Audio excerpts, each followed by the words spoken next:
Welcome to the Nuclear Power Institute's The Path of Most Persistent podcast. The podcast highlighting individual stories of persistence, community outreach, and inspiration to support the continuing and emerging nuclear science and technology needs across the state of Texas. Thank you for joining us today, and we hope you enjoy today's podcast.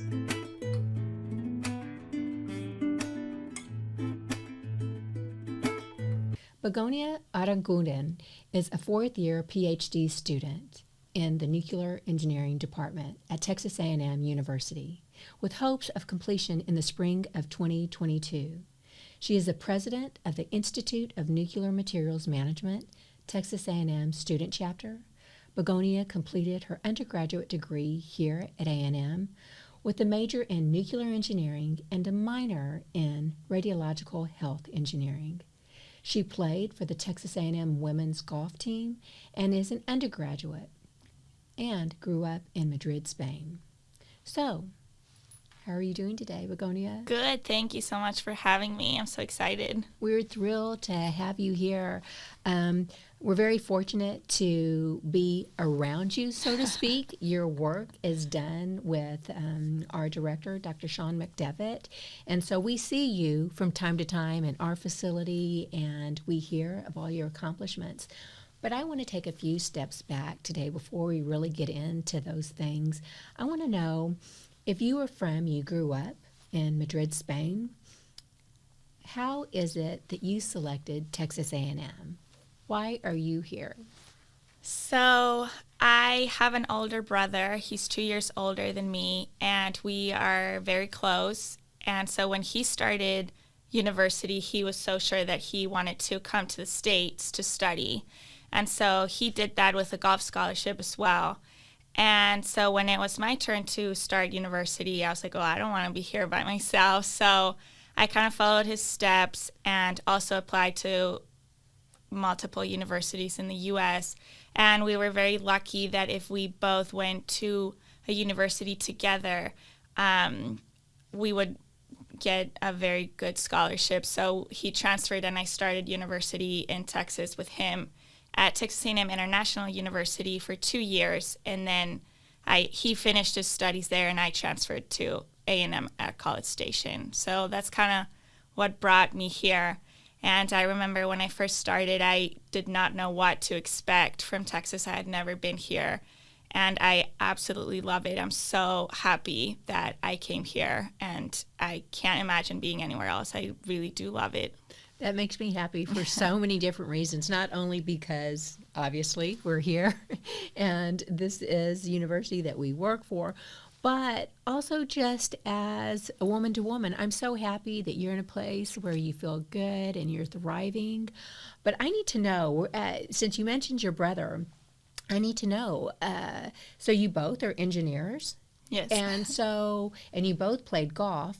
So is that something that's just a talent that was prevalent in your home? Is that something that because you're close? I mean, how did that happen, or is it a coincidence? Golf is a very big sport in my family, so we inherited that from not just my parents, but my grandparents, my cousins, a lot of people. So that has always been very fun. We've always enjoyed playing golf with everybody. Engineering, we took very different paths to get to an engineering undergrad. He knew since he was tiny that he was going to be a mechanical engineer. I mean, it was so clear to him. To me, it was not clear at all what I was going to do or anything really. So when I started high school, I was pretty good at math and physics, and my dad, who says he's a frustrated engineer because he realized he wanted to do that when it was a little later in life, just said, hey, engineering opens a lot of doors. You don't have to stick with engineering after if you don't like it, but it's a good major to do, of course. It's a great major. And so I was like, yeah, well, it sounds really interesting. It sounds fun, so I'll try it. And here we are, all these years later, not on the undergrad, but grad school and everything. I love it, yeah. Oh, that's so wonderful, and I'm so happy to be aware that you had that kind of encouragement from your family. That's tremendous. Yeah. I've always been I've felt so much support from my family always. Everything I've done. Yeah. So is it just you and your brother? Do you have any other siblings? No, that's it. Just us. Nice. So was it very hard for you all to leave your family, your parents, your extended family? It was hard. We've always been really good at doing new things. Like, we always went places for summers, and like we've been very lucky that we've had a lot of very fun experiences. And so college was just like another one, like, hey, this is what we want to do. So another adventure. Exactly. It was really like another adventure. And then we were very, very lucky that a few years after I started college, my parents actually moved to Mexico City. So they're much closer than they were before. So that also helped a lot. At least the same time zone, so we can talk to them. Yeah. And that's great. So do you get to visit with them often, or do you all ever as a family or maybe individually go back and visit Spain? So we did go to Spain for Christmas every year until this last year with COVID and everything changing. We couldn't go, but we get to go, I would say maybe like once a year, once every year and a half now. But yeah, we are still a very close family, even though we live in very different places of the world. We get to see my parents often. Not like super, super often, but a good amount. I think we talk all the time, and I mean, it's just nice to know that they're so close. Absolutely. Yeah. Absolutely. That's always reassuring, I suppose. Yeah. But I want to talk a little bit about, because as I was prepping for your interview, I asked you to provide a bio and a CV, and Begonia, it is really quite impressive. And not only what you have done, but what you are doing, and not only at the level of work, the dedication, the amount of research that you have to do, but the diversity of it. I mean, you speaking earlier about, the athletic side of you, golf and all the other interests that you have. But for right now, I want to take a dive or a turn into your current research. You are a doctoral student with the Department of Nuclear Engineering. And can you just tell us a little bit about that research, what you're currently working on, maybe some of the things you've done in the past, and what you hope to accomplish in the future? Yes. There are some things that I can't say about my research, so I apologize if I can't go into a lot of detail, but I am now working on a very, very, very new energy conversion system.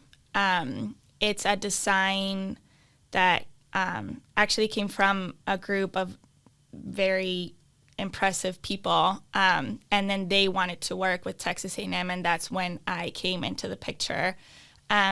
So they have a design for an experiment, and I am trying to build that experiment. So it's going to be the first time something like this has been done. So that's very exciting. It's going to involve radiation, photons, and hopefully electrons, and just a lot of very cool things that we don't maybe understand fully now, but hopefully in a few months we'll know a lot more about as I write my dissertation, hopefully. But it's been really cool. I've been very lucky and gotten to work with just such impressive people. I mean, every time that Dr. McDevitt, my advisor, brings in a new person to the group, or just an advisor to help me get through maybe a problem that I'm having, everyone is just so helpful, and seriously, just it's so impressive to work with them, because you really get to see like how much work goes into something like this. I mean, of course, I like to think that I work hard, but when I get to see all of that work in action, it feels amazing, but it really is just so impressive. Like, all these people worked so hard to get where they are, and it's just very motivating. I love it. I love working with people. It has to be contagious, that not only the hard work that's extended, but that dedication, that passion. Clearly, yes. You can see it, you can feel it almost, I'm sure. Yes, yeah, for sure. Yeah, you can definitely feel the passion of these people when they talk about their field of expertise is so insane to be around them, honestly. I've been so lucky. I love it. Well, I have to, when you started speaking, you talked about how you can't speak too much of it, some of it you can't share. And, you just saying that, whenever anybody hears that phrase, they have to know more. That automatically makes them go, wait a minute, what? So we respect that, and we're not going to pry or ask you to speak more on that. But I do want, for those listening, and especially for the younger crowd that's listening to you, hearing you, for you to say something like that is intriguing. And them seeing you, and especially you being a younger female in STEM, nuclear engineering, this is an underrepresented group. So seeing you, hearing you, learning more about you in this conversation. But for you to start off with that comment, which is quite common for you to say something like that, but for someone listening, that can be mind-blowing. Yes, it really, I remember when I started grad school 4 years ago, our first meeting was about how we are probably not going to be able to share a lot of our project, and how they explained to us how some people in the past have gotten in trouble. It's very, very impressive. And that was week one of grad school. And I was, oh my God, what am I doing here? It was just so mind blowing. Exactly how you were saying. It's so impressive and so shocking, but it is what it is. But once you get into these projects, there's a lot of things that you can't share, I guess. A lot of my friends make so much fun of me. They're like, oh, you're working on all these top secret things. And I'm like, well, sorry, maybe. Don't hate. Yeah. But I think that's so incredible, because let's take it a step further.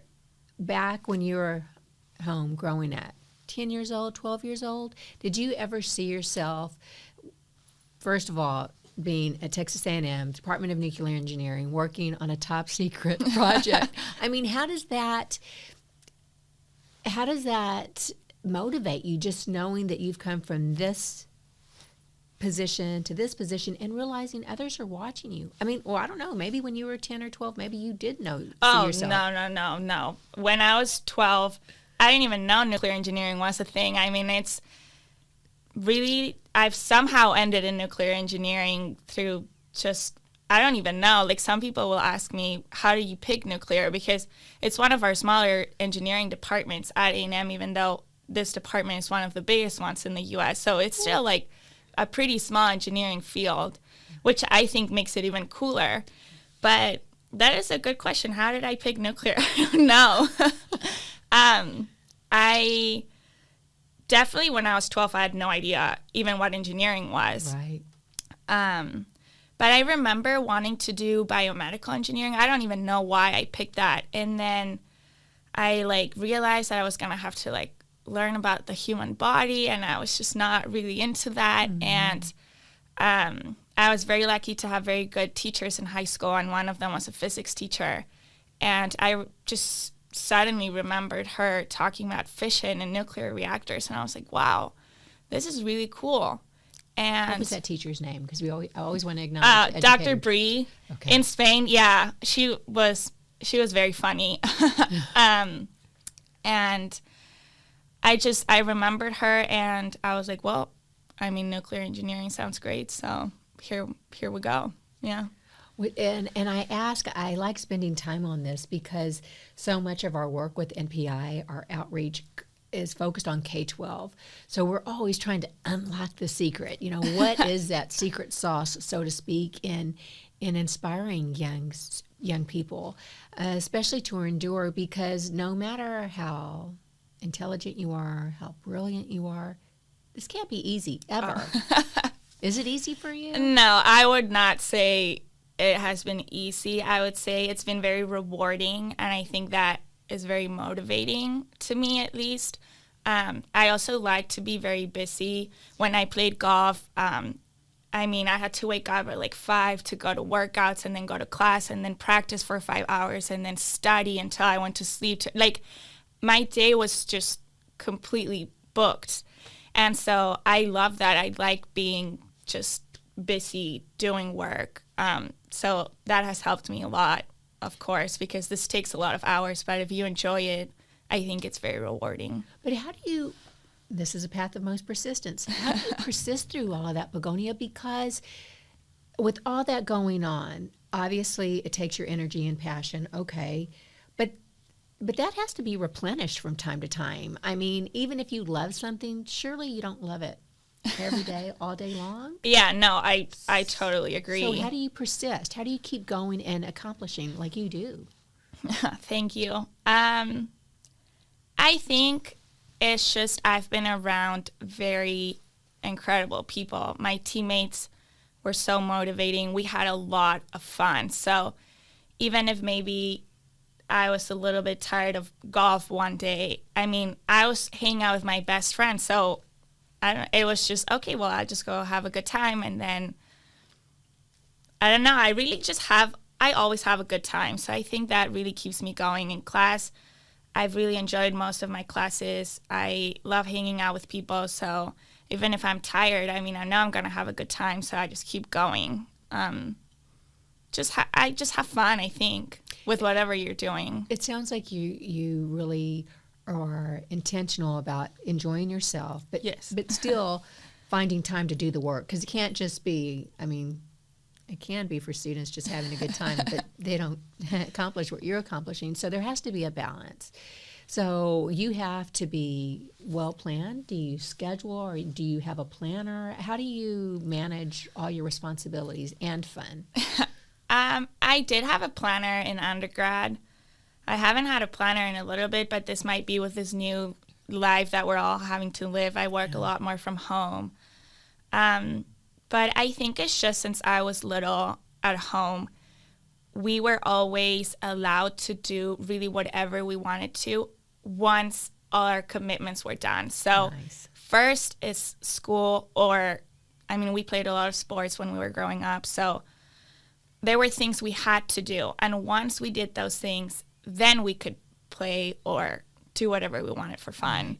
So I think our family really trusting us also helped, because they knew that we knew once we got done what we had to do, we were going to be able to do whatever we wanted to do. So I think that was also motivating. I think just the culture in which I grew up was very motivating to not just do my work, but do a good job. Of course, growing up with my brother really helped, because he's an absolute genius. So just seeing everything he did also, of course, helps. I've been around hard work my whole life, so I just try to copy what I see and learn from everyone. That's wonderful. And along with that, you seem to be very intentional about maintaining a positive outlook and a positive way of seeing things and pursuing things. And does that come easy for you too? Is that part of your personality, or do you, again, force yourself to see that life that way? I think I've always been a very positive person. I don't think that's a very hard thing for me, which is great, of course. I know that I'm very lucky to see life this way, because I know that not everybody does.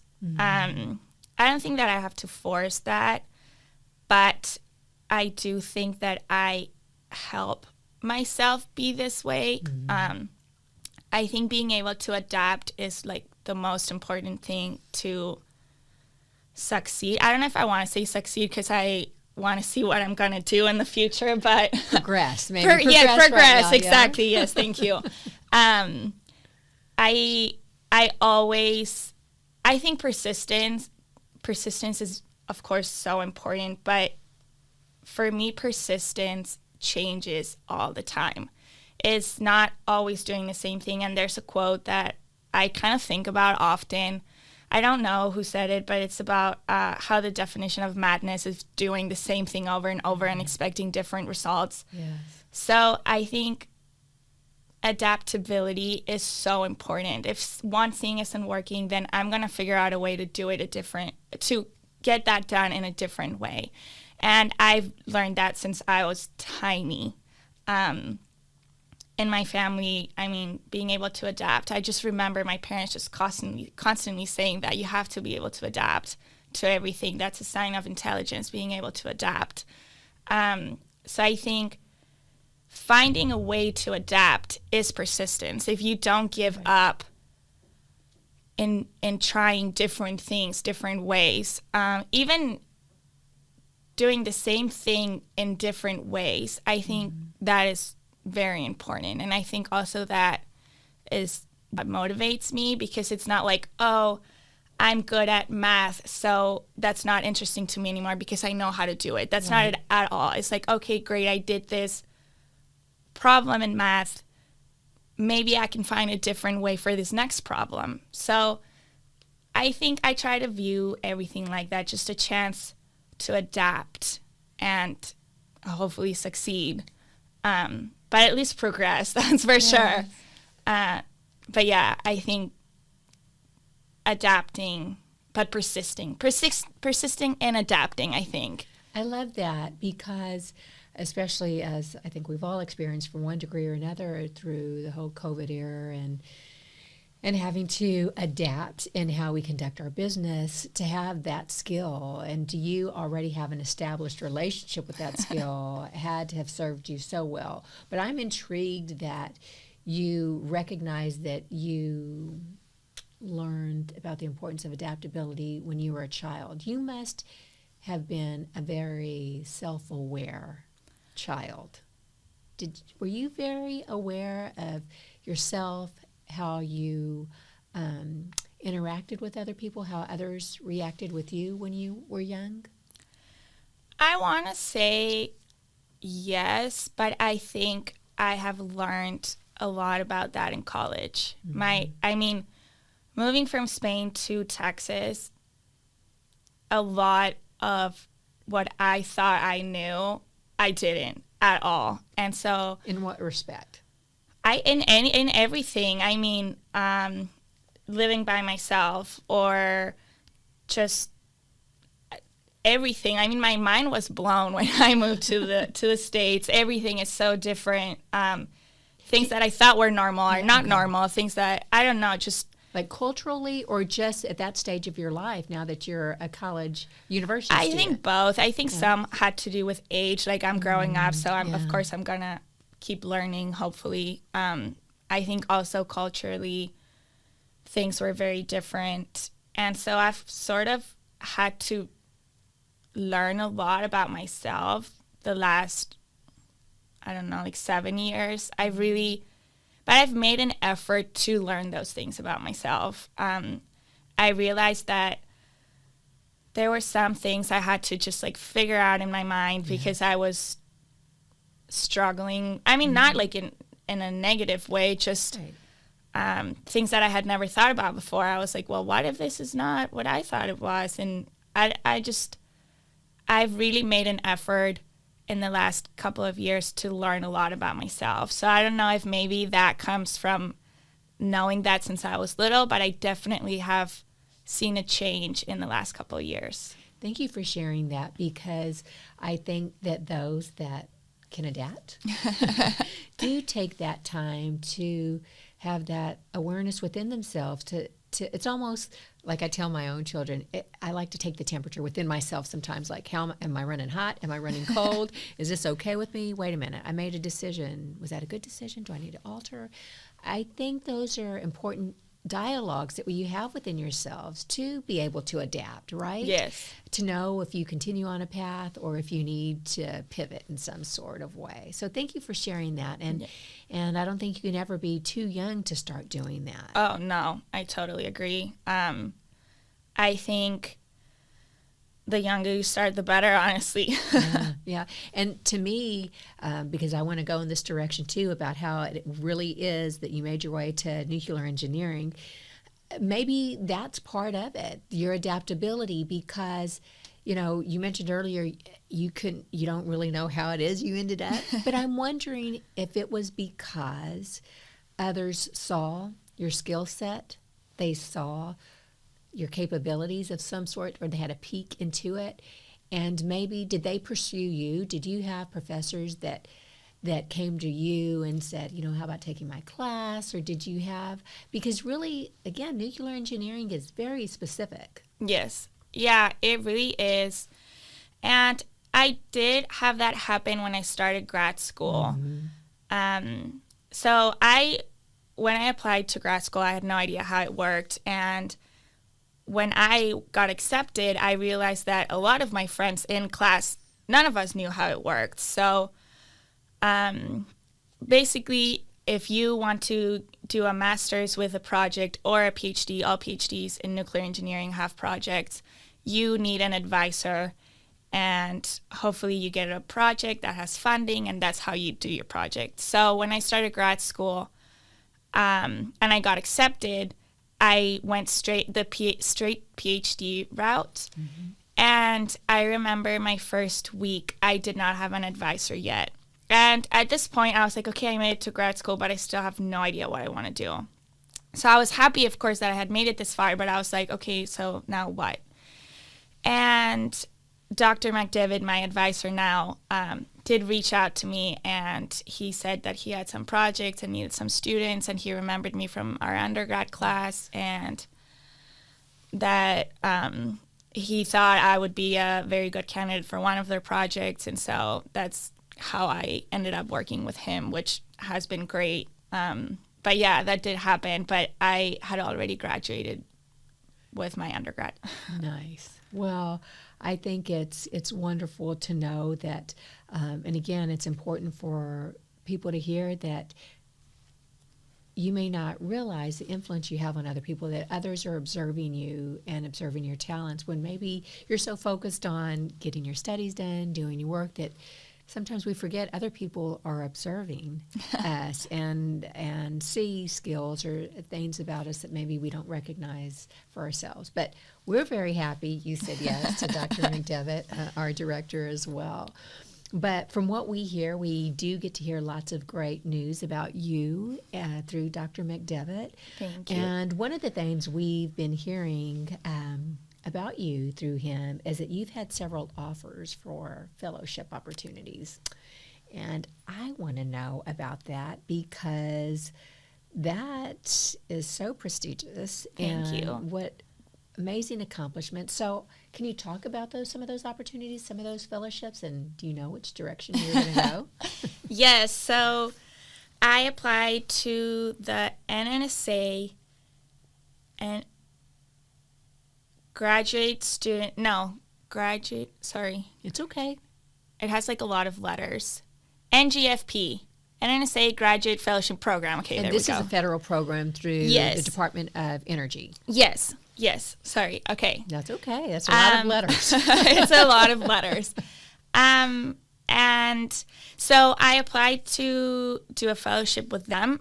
It would start in June of 2022, and it lasts a year.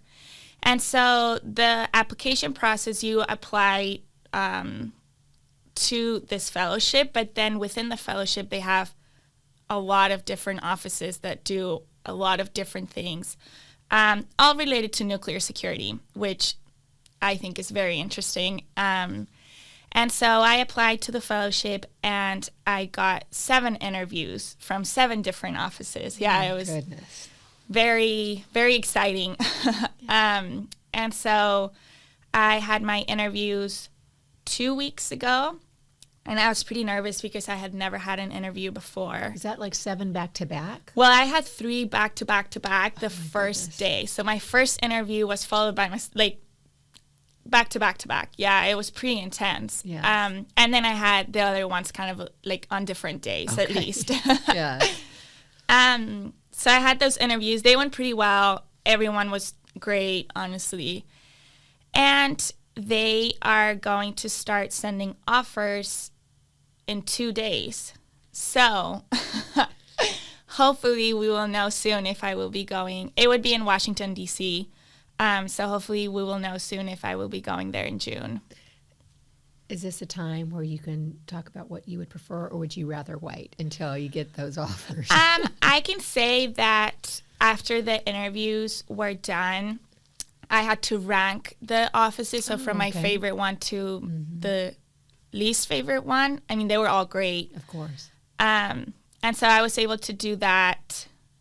I don't know that I want to share which one was my favorite one. I don't blame you, but you know in your mind. Yeah, yes. So having those types of opportunities, What would that mean for you personally and professionally, academically? What does that mean? I think that it would mean a lot right now because I've been a little bit lost with what to do after grad school for a while. And I really think this fellowship can help me decide a lot of things.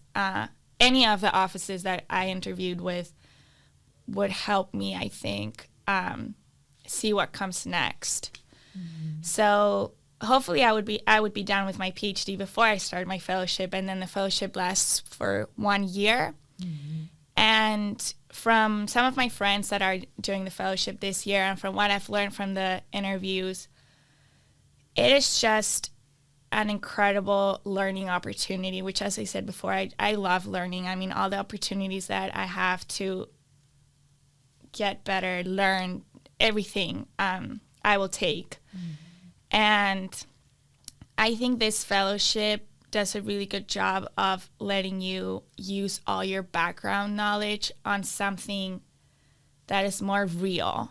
It's like a job, but at the same time, you keep learning, which I think is like the best of all the worlds combined. So I hope if I get it, really will mean a lot academically, professionally, personally, because it's like my next step.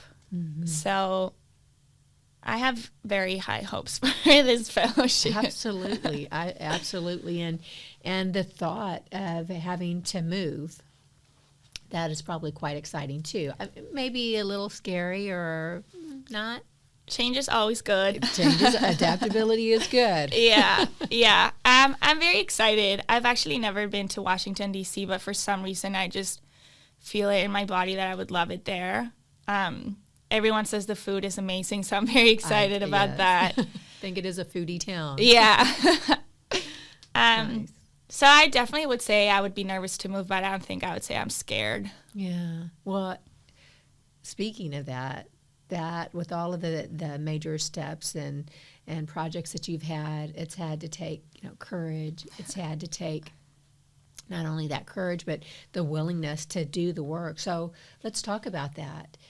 Do you ever get intimidated? Do you ever get where you're fearful about underestimating yourself or a major change? And if you do, how do you go about, again, persisting? So I am not the most self-confident person on this planet, and I am trying to work on it. So whenever I take on a project, there's always a doubt, like, oh, what if you actually can't do this? But so far, I have been able to do all the projects that I've tried. So, I mean, it all comes down to hard work. If you want to do it, you're gonna do it. If you have, of course, I mean, I haven't done anything alone. I've always had the support, the help. I mean, A&M is incredible. All of the professors here are incredible. So if you have the resources and you want to do it, I think you're going to be able to do it.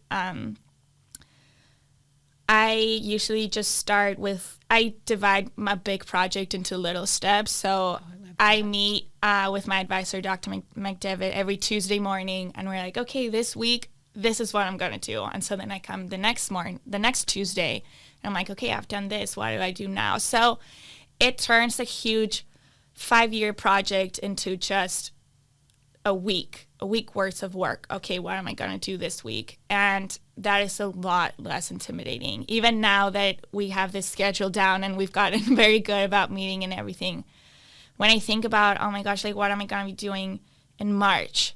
It is kind of intimidating because there's so much I have to do between now and March. But if I go to talk to him and I'm like, okay, I can do all these simulations before next Tuesday. And so I think that helps me a lot. It breaks down a massive project into just things that you can see and you can do. I love that. When I was working on my dissertation, and it's on resiliency in women, but one of the major aspects that transcended every woman that I spoke with, that I studied, and it didn't matter what country from where she was, but everyone talked about that chunking. You know, if you have something huge before you, and actually there's this quote that I'd come across that if you have something that before you, it just seems so huge. If you break it into chunks, there's a saying of a yard is very hard, but an inch is a cinch. And before you know it, inch by inch, this huge obstacle before you has been overcome. It's been completed. So I'm so glad you brought that up, because I think that makes obstacles or projects or whatever is before any of us that can be so intimidating, make it more or less intimidating by just realizing you can break it into pieces and consume it or attack it, however you want to look at it. Yeah. In smaller pieces. So thank you for sharing that. And that seems to honestly have worked very well for you, because look where you are. Yeah, thank you. Yeah. It really has helped a lot. And I think it also helps me figure out which parts of my project are going to need more work in the future. So maybe this week I was supposed to do a specific simulation, and I started doing it and I realized that it's going to take a lot longer. So then I know that in the future I'm going to have to spend time doing that. So I'm not blindsided in March when I'm trying to write my dissertation with all of these other simulations that I haven't done. I think it not just makes it less scary, it also kind of prepares you for what's going to come. That's right. And it allows you to reevaluate, to pivot, whatever it is you need to do to take on the next chunk. Yes. So with all the accomplishments you've had, all the great things that are before you right now, where can we expect to see you in 5 years, in 10 years? If you could just make anything happen for yourself, do you have some goals or aspirations for yourself that you'd like to share? I definitely would want to be working in the nuclear field.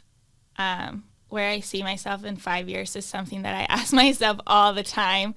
And I have noticed that it changes from week to week still now. I mean, a lot more before when I started grad school, I really had no idea where I was going to go. I think I've narrowed it down, but I still haven't figured it out completely, which I like to tell myself is a good thing, because if things change in the future, then it's not like I had a set path that I had to follow. You know, I'll adapt to whatever comes. Right.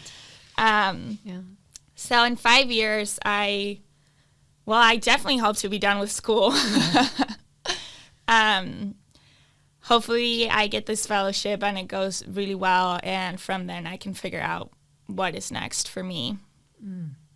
Well, I'm trying to be cognizant of the time, and we'll start closing out. But before I ask you your final thoughts and items that you'd like to share, I'm just wondering, do you have a message maybe for young students that might be listening, maybe not just young students, but their parents or even educators? Do you have a message to them, or maybe some inspiration or motivation that you can share with them? Keep your mind open. Always, always, always keep your mind open. I mean, my life has changed. If you had asked me when I was in Spain what my life looked like, I would have never guessed that this is what it was going to look like. And now that it looks like this, I don't think I could be doing anything else that would make me happier. So seriously, keep your mind open and adapt. But 1,000% keep your mind open. I think that is the best advice I can give anybody. That's wonderful.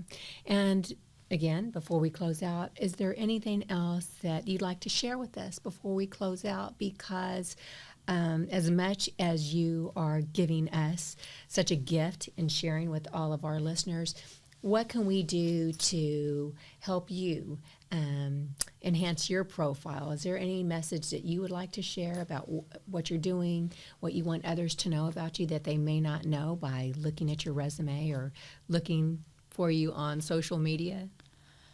Just have fun.